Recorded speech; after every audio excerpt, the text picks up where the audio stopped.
Manuel Franz Ramos, editor del Sol Latino. Este es el episodio número 31 del podcast El Sol Latino 413. Grabamos directamente desde el oeste de Massachusetts, en el Pioneer Valley. Hoy, como siempre, nos acompaña la directora de noticias de Holyoke Media, Natalia Muñoz. Saludos. Y le damos las gracias a todos los emails y las llamadas telefónicas sobre temas y personas que quisiéramos que entrevistáramos, pero poco a poco iremos cubriendo diferentes ángulos. La semana pasada tuvimos a Lucy Sánchez, una empresaria puertorriqueña que crea un daycare básicamente momentos antes de la crisis del coronavirus, y entrevistamos 2 semanas atrás al profesor y poeta Martín Espada, que su padre, Fran Espada, tiene uno de los mejores libros sobre fotografía de la diáspora puertorriqueña, y nos trae a otros amigos, no voy a decir viejo amigo para no decir edad aquí, que es profesor de Trinity College, fotógrafo, reconocido artista visual, Pablo Delano. Bienvenido. Gracias. Buenos días. Para aquellos posiblemente que conozcan a Pablo Delano en esta área, hasta hace poco estuvo corriendo por ahí una exhibición muy popular, conocida como The Museum of the Old Colony, y mucha gente asocia a Pablo con esa exhibición, pero en esta ocasión lo traemos porque acaba de publicar un libro sobre fotografía sobre Hartford, que es básicamente la hermana de Springfield. Mucha gente tiene conexión con Hartford.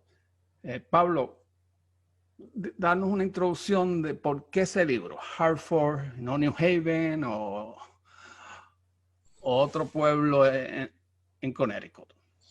Bueno, aquí pueden ver la portada. Hartford porque es mi ciudad, mi segunda ciudad, digamos. Llevo más de 20 años viviendo aquí y tan pronto llegué en el 1996 encontré una ciudad fascinante, complicada, pobre, pero a la vez llena de tesoros culturales. Y el aspecto visual de la ciudad me impresionó muchísimo. Por un rato no hice nada, simplemente observé. De camino a mi trabajo, de camino de trabajo a mi casa, miré y observé. Pero como fotógrafo, una de las formas que yo uso para entender las cosas y para tratar de aprender sobre las cosas y los lugares, la gente, es a través de la cámara. Así es que me dio por hacer fotos no tenía un proyecto en mente, simplemente una forma de estudiar y de analizar el sitio. Uh-huh. Entonces, poco a poco, pues las cosas que yo veía que me interesaban, detenía el automóvil, me salía del carro y empezaba a hacer fotos. Y después de un rato, pues me di cuenta que tenía ya muchas fotos, un cuerpo de trabajo. Y empecé a comparar las fotos una con la otra. Y de ahí surgió la idea de hacer más o menos un análisis visual de los aspectos físicos de la ciudad, las estructuras que la gente ha construido a través de los años para vivir, para trabajar, para hacer negocios, y de ahí surgió el proyecto más o menos, o sea, una cosa muy informal. Los artistas visuales tienen que estar trabajando, no nos sentimos contentos a menos que tengamos un proyecto, algo que hacer, y yo estaba haciendo una serie de proyectos, pero ninguno era aquí, en mi casa. eran cosas que tenía que viajar al Caribe o aquí o allá, proyectos fascinantes, pero uno se frustra si no tiene algo, si tú no puedes salir a trabajar, ¿no? Ese día, si tienes un tiempito para aprovechar el tiempo. Así es que de ahí salió el proyecto. Pablo, o sea, la gente creativa, por ejemplo, en este caso, tú fotografiando una ciudad que has llegado a querer, que es muy tuya, ¿qué fue lo que encontraste versus qué descubriste en ese proceso de la ciudad y de ti mismo, cuando miraste esa fotografía y escogiste la que ahora están en el libro? Bueno, esa pregunta la puedo contestar de muchas formas. Una de las cosas tiene que ver con la ciudad, con la historia de la ciudad y con la historia contemporánea de la ciudad. Porque es cierto que la ciudad tiene una historia muy importante en la historia colonial de Estados Unidos, ¿no? Pero para mí lo que me atrayó y una de las cosas que me hace sentir cómodo en esta ciudad es que es una ciudad, hoy en día es una ciudad muy caribeña, muy puertorriqueña, muy jamaiquina, y eso se refleja de muchas formas, obviamente en los restaurantes, la comida que está disponible. Yo puedo salir de mi casa y en 5 minutos puedo estar en un sitio comprando tortillas o comprando queso oaxaqueño o comprando una alcapurria o un bacalaíto, pero a la misma vez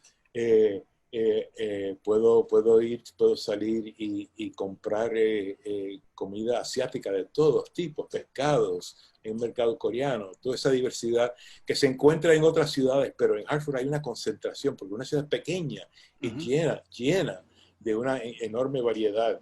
Y para mí eso pues representa más o menos, bueno, representa mucho, pero el futuro del mundo, ¿no? Y esa convivencia que encontré. Si tú vas a una ciudad grande, por ejemplo, Nueva York, hay muchos vecindarios, digamos, étnicos, entre comillas, vecindarios étnicos. Está el área mexicana, el área puertorriqueña, el área coreana, Koreatown, whatever. Una de las cosas que me fascinó de Hartford fue la concentración y cómo es que tú puedes ir y al lado de un restaurante brasileño hay uno tailandés y al lado hay uno mexicano y después también hay portugués y todo ahí cerca y uno al lado del otro.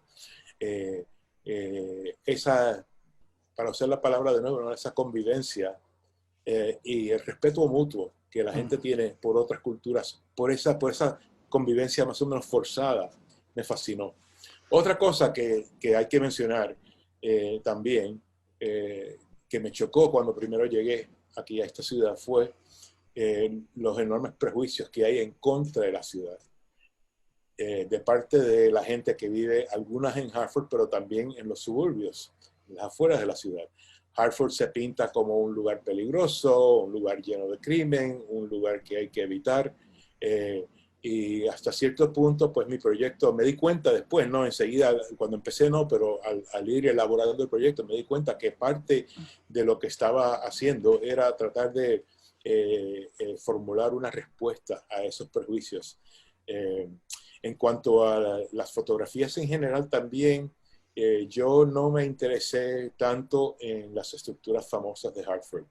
Por ejemplo, en el libro no hay fotos del Capitolio, no hay fotos del Bushnell, no hay fotos de la casa de Mark Twain, no hay fotos de la estatua de Samuel Colt.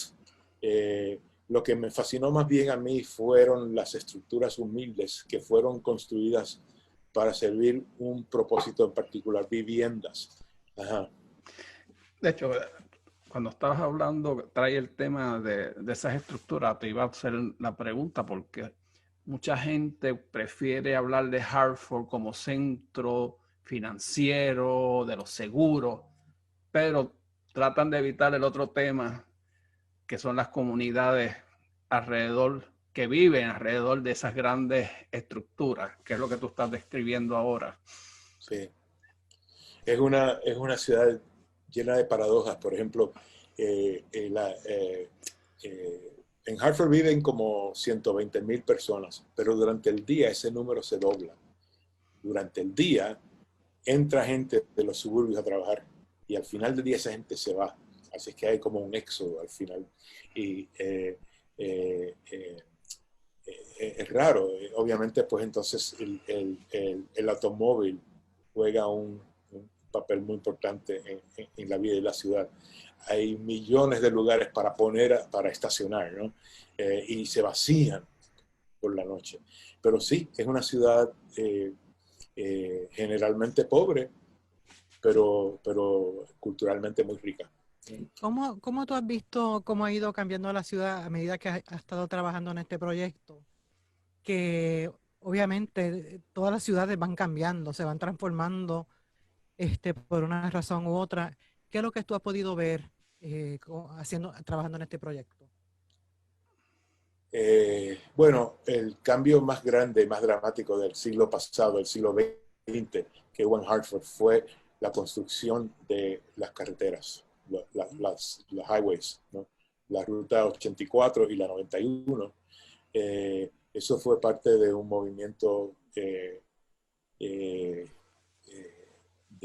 renovación urbana, urban renewal, de los años 50, 60, 70. Pero en ese tiempo no se valoraba mucho las comunidades históricas, en particular si eran pobres. Así es que muchos vecindarios históricos se tumbaron totalmente, se perdieron, todo se perdió para poner estas carreteras que son elevadas y que te permiten pasar por Hartford sin entrar en Hartford.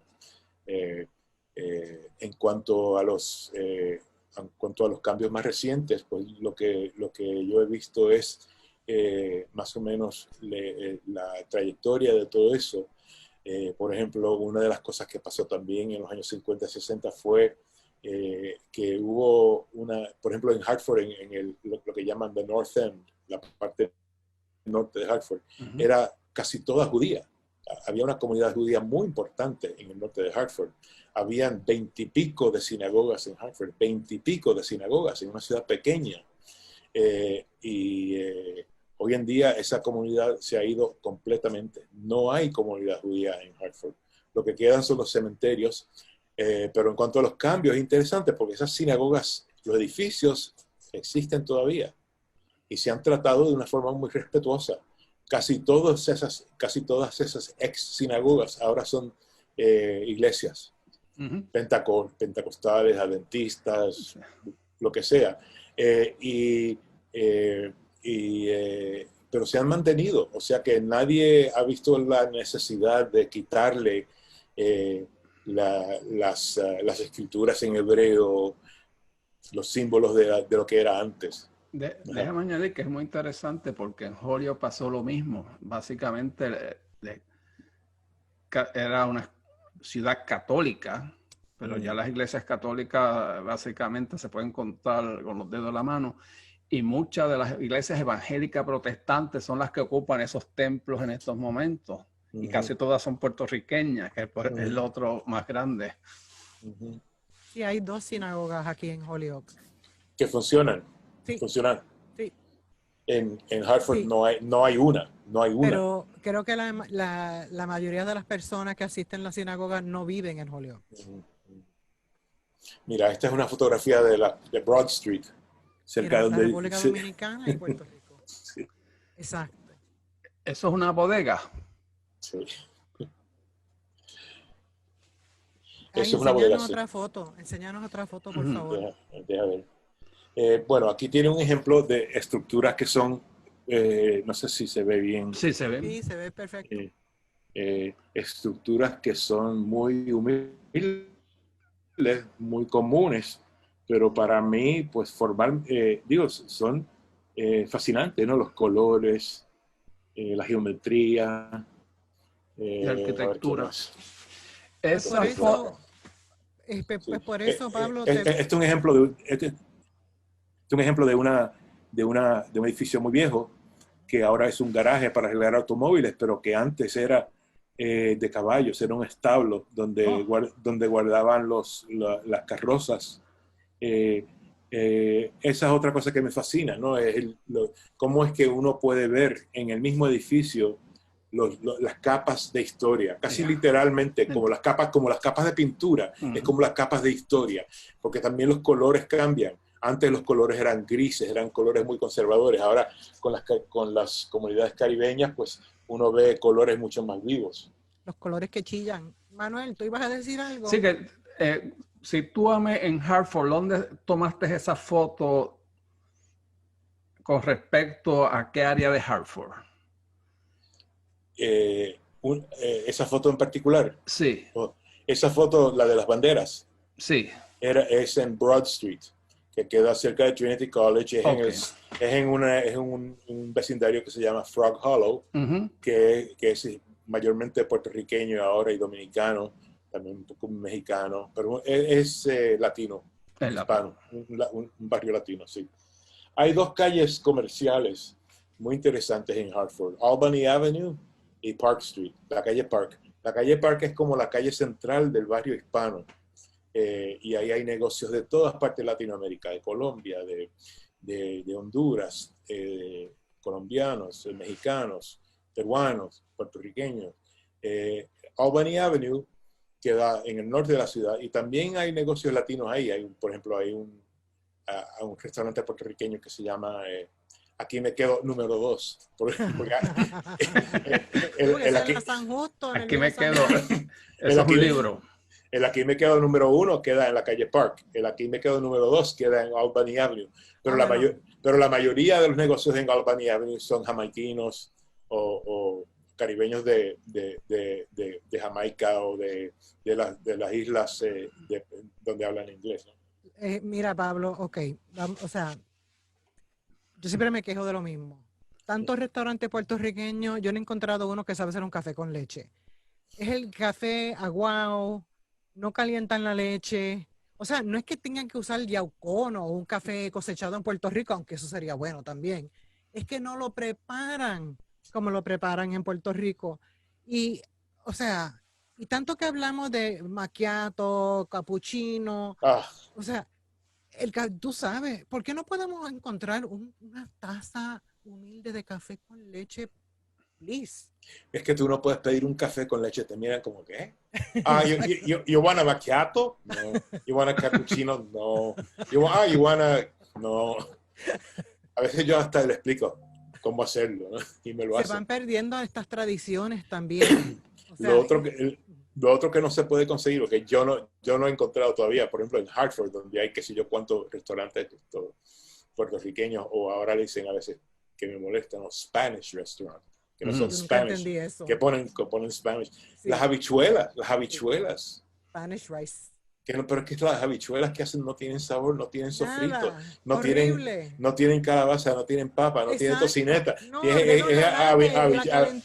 o las cocinaron con sal, no, y ya. Son bien pocos los sitios que saben preparar no tienen comida recao. criolla. Exacto, recao. Comida criolla auténtica. Entonces, por último punto, si tú encuentras un restaurante en Hartford, donde sea, que cuando dicen tenemos arroz con gandules, y una taza de arroz tenga más de 3 gandules, me dejas saber. Y si le dicen arroz con gandules, está bien, porque a veces le dicen arroz amarillo. Ay, bendito. Sí. Mira, otra cosa fascinante de la ciudad de Hartford es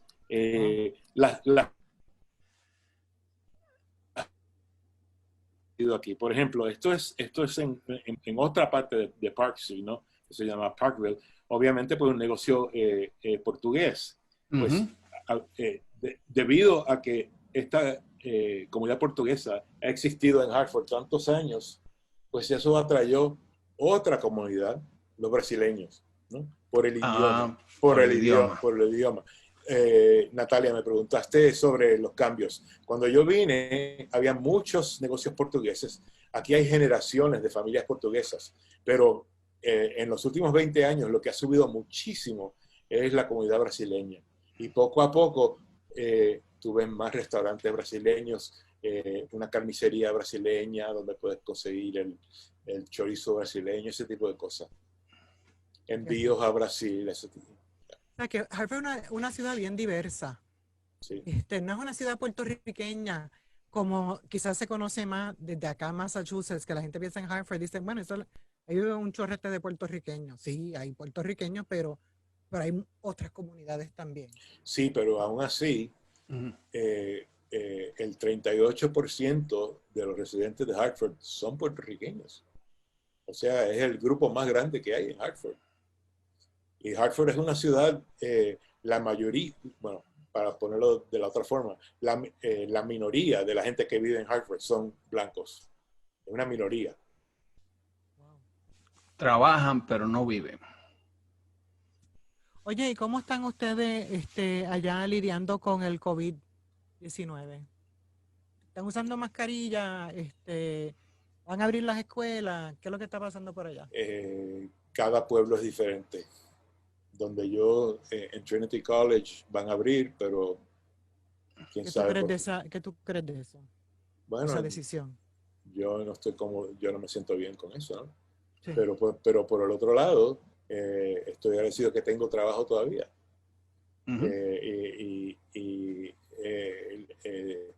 La universidad no tiene un endowment de miles y miles y miles de millones, ¿no? Está bien, pero no es como Yale o Harvard, que tiene billones y billones de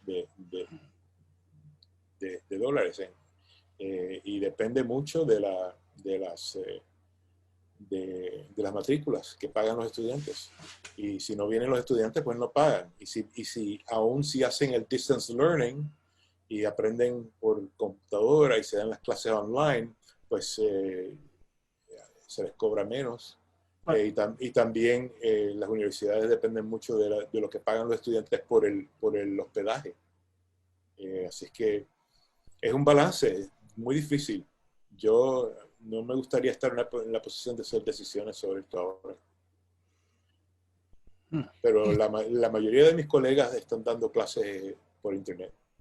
Y cuando tú hablas con tus colegas, es temprano en esta pandemia. O sea, este ya va a ser el primer semestre donde se empieza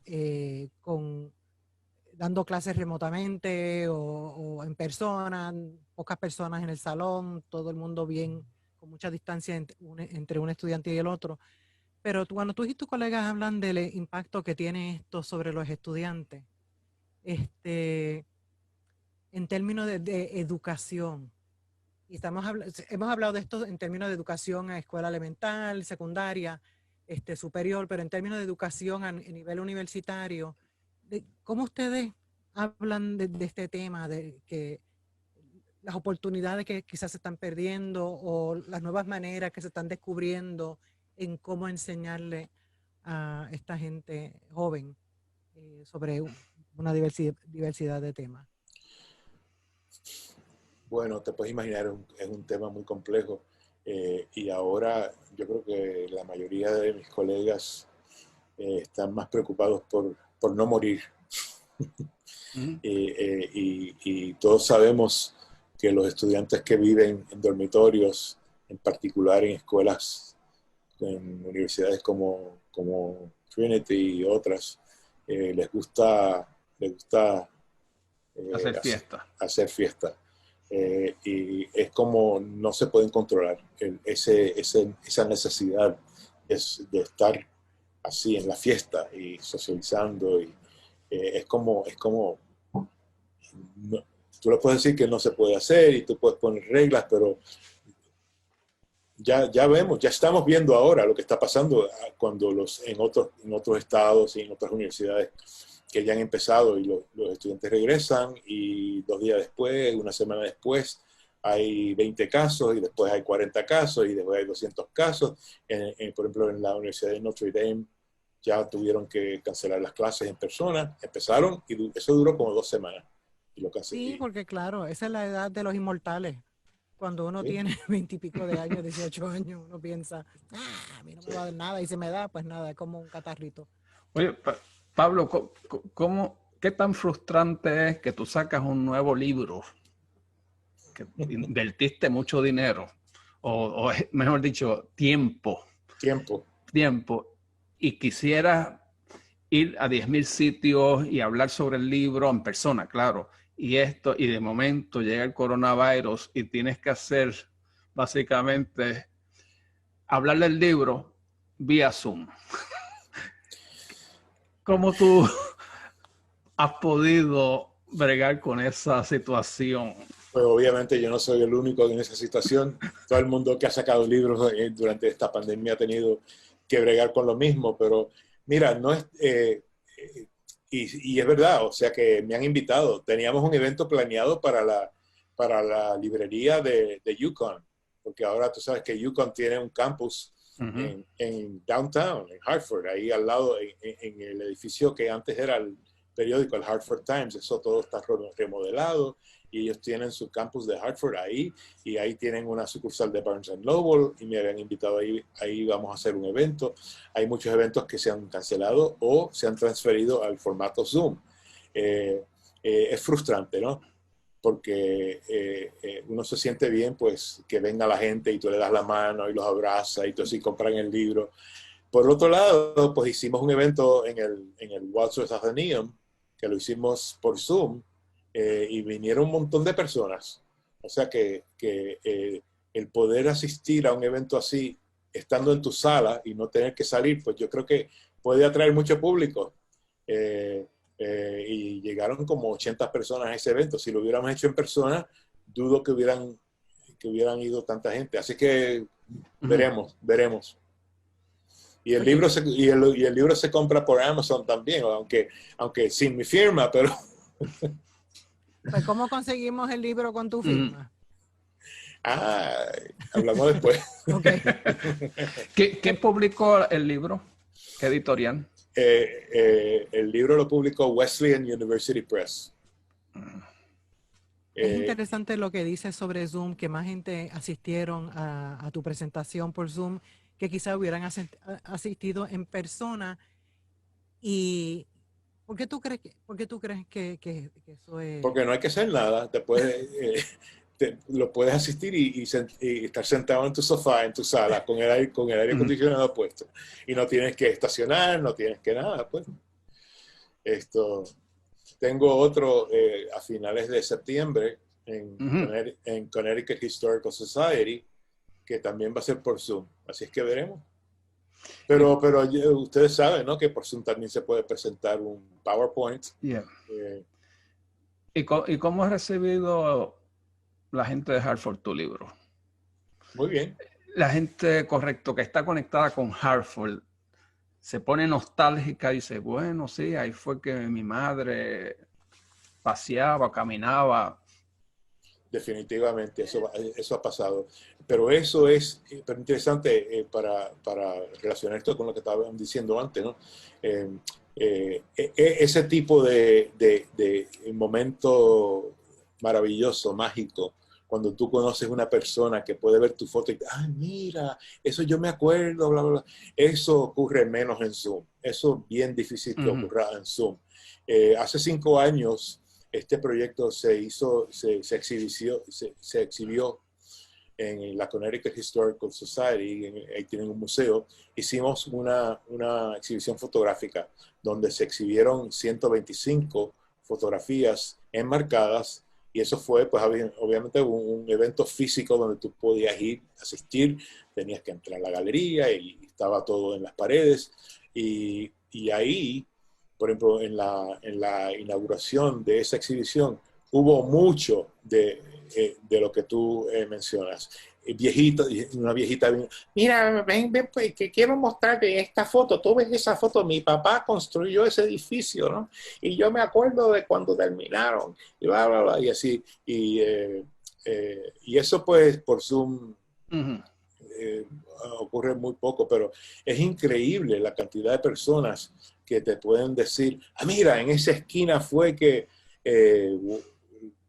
conocí a tal y tal, o aquí donde tú ves este restaurante, eso era antes. O sea que así informalmente, pues uno va aprendiendo mucho, y también es sorprendente ver como una foto que para ti o para mí, por ejemplo, como fotógrafo, yo a veces veo una cosa que me atrae y y hago una foto por el color o porque me gusta el diseño del edificio, me gusta un letrero, pero, o sea que esas son cosas más o menos superficiales que me atraen, pero después una persona puede ver esa misma foto y le puede añadir todo un contexto porque tiene memorias relacionadas con ese sitio. Ahí fue donde esto, o antes era esto, o antes era, o 3 generaciones atrás ese negocio era de mi primo. Y eso pues esto enriquece todo el proyecto. ¿Qué tipo de cámaras usaste para trabajar en este proyecto a través de los años? Cámaras bastante buenas. No fue el celular. No fue el celular. Pero los celulares toman fotos buenas, ¿es o no es, Pablo? ¿Verdad que alguna? Oh sí, ahora Okay. toman fotos buenas, pero no no me gusta esto decir la marca porque me siento como que estoy haciendo un comercial, pero te puedo decir que es uno de los primeros proyectos que hice completamente en forma digital. Pues entonces, Porque yo empecé trabajando con este proyecto, yo fui lo que llaman un late adopter de las cámaras digitales. A mí eso no, pero como en el 2000, como en 2004 me compré una, pero no profesional, no una camarita pues, bueno, vamos a ver lo que es esto, vamos a ver de qué se trata esto. Y después como en el 2006 me compré una mejor y después para el 2008 pues ya estaba usando equipo digital y haciendo muy poco trabajo en el laboratorio y ya no me interesa para nada usar películas. de verdad, o sea, no te hace falta el cuarto oscuro, Nada, para nada. los No, químicos, nada. La peste esa de los la químicos. peste. Y entonces, y cómo, o sea, cuando estás editando las fotos, tú encuentras que puedes ser más preciso usando la computadora, el programa que usas para editar la foto. ¿Eres Bueno, más sí. preciso con eso o cuando tenías el laboratorio, cuando tenías el cuarto oscuro? Tienes mucho más control con la computadora. Digo, yo entiendo y aprecio la fotografía analógica, ¿no? Y tiene un look muy particular, ¿no? Y es hermoso, es hermoso. Para mí es muy lento. Digo, lo que me gusta de trabajar en digital tiene que ver con más o menos con mis intereses, ¿no? Y para mí el contenido es bien importante. Y poder trabajar así rápido y bregar con me permite trabajar de una forma más eficiente y más rápida. Obviamente, pues todas las cuestiones estéticas también son importantes, ¿no? Y no estoy dispuesto a sacrificar el valor estético, pero he encontrado una forma de satisfacer esa necesidad de la, digamos, perfección. Sí, yo no siento que estoy sacrificando, que me estoy sacrificando al contrario. Me ha abierto muchos caminos. La posibilidad de... Entre las fotografías que tú tienes, ¿hay en blanco y negro o todas son a colores? En la En de el Hartford, libro. en el libro todas son a colores, porque el color es muy importante de la narrativa. El color es parte de la narrativa histórica, ¿no? Porque tiene significado, los colores tienen significado simbólico también. Old Hartford, ¿no? El Hartford de los puritanos y todo eso. Los puritanos eran muy puritanos, ¿no? Y les gustaba el gris. Es muy pocos colores. Mientras que las comunidades que viven en Hartford hoy pues tienen un gusto totalmente diferente. Pero, sin embargo, Pablo, cuando hiciste In Trinity, otro libro fotográfico tuyo, eso, si mal no me acuerdo, ese libro en blanco y negro, ¿no? En Trinidad. En Trinidad, perdóname. Sí, Trinity College es una cosa y en Trinidad, sí. En Trinidad. Bueno, sí, pero igualmente la situación es igual. O sea que en ese caso, las metas de ese proyecto eran muy diferentes. Y en ese caso en particular, el color hubiera sido una distracción. ¿Por qué? En parte porque, bueno, la motivación de hacer ese proyecto era totalmente diferente, ¿no? Eso era un estudio de un país caribeño postcolonial, un país que había logrado su independencia, ¿no? Y se estaba tratando de autodefinir como país, que no es fácil si tú tienes años, siglos de vivir bajo un yugo colonial, entonces logras tu independencia. Entonces, ¿cómo tú te defines como nación, como pueblo? ¿Cómo tú defines tu identidad? Entonces bueno, parte del legado colonial obviamente es un legado fotográfico. Es como es como tu sitio, como tu lugar, como tu país se ha representado visualmente a través de la fotografía. Y como todos sabemos, muchas veces los países caribeños pues han tenido que recurrir al turismo para sobrevivir, ¿no? Para ingresos, para cuestión de ingresos. Y el turismo, y ese turismo depende de lo que llaman en inglés sun, sea and sand.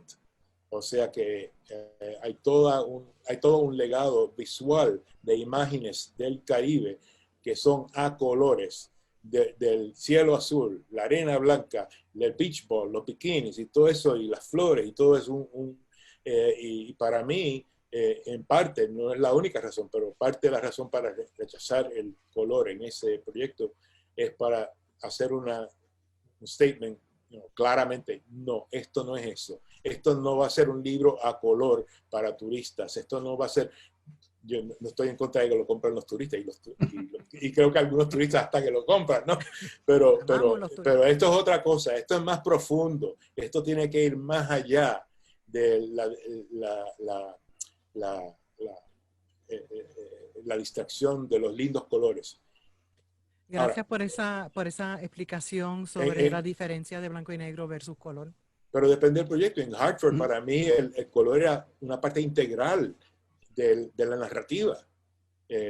Así es que depende del propósito, depende de la meta, de lo que uno está tratando de hacer con el proyecto. Bueno, un punto bien importante. Ya tú hiciste The Museum of Old Colony, ahora tienes el Hartford Scene. ¿Cuál es tu próximo proyecto? Es raro porque el Hartford Scene vino antes. Este proyecto yo lo terminé hace años, pero resultó por una serie de coincidencias que me ofrecieron publicarlo como libro. Entonces, pues, después de terminarlo, fue que yo me obsesioné con esta otra idea de hacer el Museum of the Old Colony, que vino, como tú sabes, el título vino de la gaseosa, ¿no? Del Old Colony, de la agüita que todos tomamos cuando éramos niños. Pero lo próximo es seguir con eso. El proyecto del Museum of the Old Colony sigue creciendo.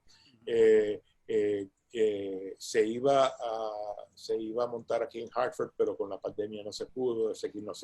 No sabemos cuándo se va a hacer, pero va para James Madison University el año que viene en Virginia. Ahora en septiembre se va a hacer como parte de un proyecto en Nueva York que se llama Photoville, que es un festival de fotografía, de exhibiciones de fotografía que se hace todo afuera. En los parques, se hace en unos banners de vinil que se imprimen enormes, de 40 pies, de 60 pies. O sea que estoy haciendo una versión que se puede más o menos traducir a un banner con muchas imágenes. Y eso sigue creciendo y el proyecto se sigue ampliando porque yo sigo encontrando imágenes históricas bien fuertes y bien irónicas y imágenes terribles. Y además la situación en Puerto Rico pues es lo que es. O sea que hay mucho que comentar sobre eso. Tengo una foto que estoy incluyendo ahora en la última versión del Museum of the Old Colony, donde se ve la gobernadora Wanda con su mascarilla. Está parada al lado de un exgobernador llamado Romero Barceló, y hay otro individuo que tiene un bumper sticker que tiene una bandera norteamericana, que es un bumper sticker, ¿no? Que también que se salió como en el 2000. Y el bumper sticker que tiene la imagen de la bandera norteamericana dice, ¿dónde estaríamos sin ella? Y están así todos muy orgullosos. Es surreal. Es surreal porque además todos parecen bandidos con las mascarillas. En ese proyecto ha venido personas y te han ofrecido documentos, fotos. Mira, esto era de mi abuelo. O más o menos todos son tuyos o de tu familia. Ningunos son de mi familia. Ok, ninguno. Ningunos. Han venido gente y me han ofrecido a veces cosas, pero no han sido cosas que realmente caben dentro del marco, porque esto es un marco muy particular, ¿no? Es una mezcla de respeto y amor, pero también de ironía y de coraje. No. Lo que sí, el proyecto va evolucionando y estoy incluyendo ahora muchos más objetos reales. No solamente imágenes. La versión que se montó en Hampshire College, en Amherst, era casi toda imágenes, fotografías. Pero si te acuerdas, había una vitrina con las botellas de Old Colony. Pues ahora hay muchos objetos. Me he encontrado objetos rarísimos que para mí simbolizan la situación de la isla. Por ejemplo, son cosas que no te crees que esto no puede ser verdad. Esto no puede ser de verdad, pero es un objeto real. Sí, es verdad. Por ejemplo, me encontré que hace como 20 años ahora, 20, 15 años, una compañía norteamericana, la misma compañía que hace el juego Monopoly, hicieron una versión de Monopoly de Puerto Rico. Sí, yep. Y ahí está todo está el Banco Popular, está las playas, está el Monopoly Money, los Puerto Rico Bucks y todo.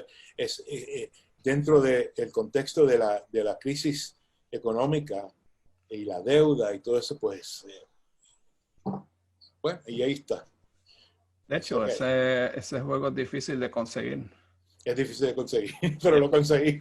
Posiblemente en eBay hay todavía unas cuantas copias, pero... Ahí fue donde lo conseguí. Oh, okay. Otro ejemplo es, por ejemplo, cuando tú entras ahora a la instalación. Bueno, la idea es que es un museo, ¿no? Un museo colonial, se supone un museo colonial. Tú te encuentras ahora al entrar con un escritorio, más o menos como el de Holyoke, pero ahora el escritorio se ha convertido todo en una cuestión enorme. Hay libros y todo tipo de objetos, cámaras y cosas para crear la impresión, para que la persona que visite la instalación pueda más o menos sumergirse en la idea, ¿no? de que esto es un museo. Pero es una parodia del museo. Una parodia del museo. ¿Tú estás satisfecho por ese proyecto? Más o menos, sí. Estoy satisfecho. Hay mucha gente que han escrito cosas muy interesantes también sobre el proyecto. Tuve la suerte de que en Hampshire College, un curador muy importante que se llama Maurice Berger vio la exhibición y me invitó a hacerla en Baltimore, en un museo que se llama Center for Art, Design and Visual Culture. Y ahí se hizo en una galería enorme de 4.000 pies cuadrados. También ahora incluye vídeo. Tengo 2 vídeos que van, que son parte de la instalación. Bueno, pues muchas gracias, profesor Pablo Delano, fotógrafo puertorriqueño que vive en Hartford. El trabajo tuyo contribuye muchísimo a nuestra cultura y también aquí en Estados Unidos y también en Puerto Rico. Te lo agradezco que nos haya dado este tiempo. Gracias a ustedes. ¿no? placer. De mi parte, muchas gracias y volveremos a tener otra conversación sobre fotografía, tratar de juntarte a ti y a Martín y tener un tema sobre la fotografía histórica de los puertorriqueños y la diáspora y qué es lo que viene en el futuro.